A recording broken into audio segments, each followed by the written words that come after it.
আসসালামু আলাইকুম প্রিয় ভাই বন্ধুগণ, ইসলাম প্রচারের স্বার্থে এস আমির হামজা এই চ্যানেলটি সাবস্ক্রাইব করবেন ইনশাআল্লাহ।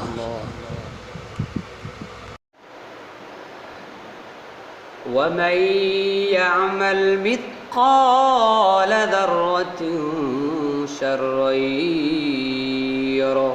আল্লাহ পাক এর ভিতরে বলেন, ও ইমানদারগণ, ও মুসলমানি বান্দার, তোমরা শুনে রাখো, আমি এর ভিতরে বলে দিলাম, এক যারা পরিমাণ গুনাহ নিয়া কেউ যদি কবরের ভিতরে যাও, দুই পাশের মাটি এমন জনে চাপ মারবে গো, সেই চাপের সাথে সাথে তোমাদের কবর হাড্ডি ভেঙে চুরমার হয়ে যাবে। সেই কবর আযাব সহ্য করতে পারবা না।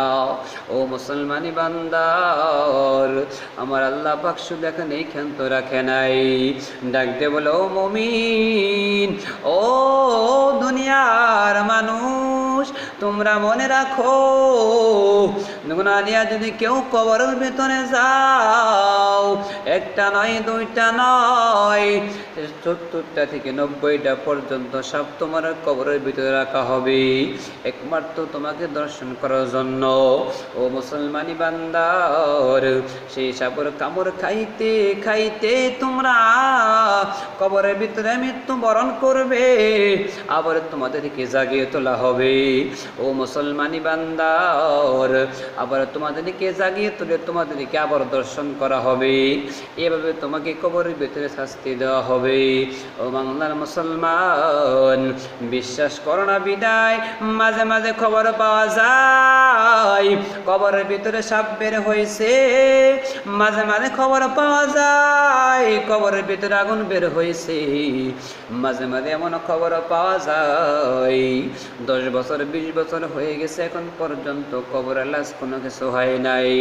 ও মুসলমানি বান্দার, আজকে কবর নিয়ে দেখা গেল যেই কবর গোলা থেকে সাপ বের হয়েছে, সেই কবর গোলা হলো বেনামাজির কবর, যেই কবর গোলা থেকে আগুন বের হয়েছে, সেই কবর গোলা হলো ঘুষখোরের কবর।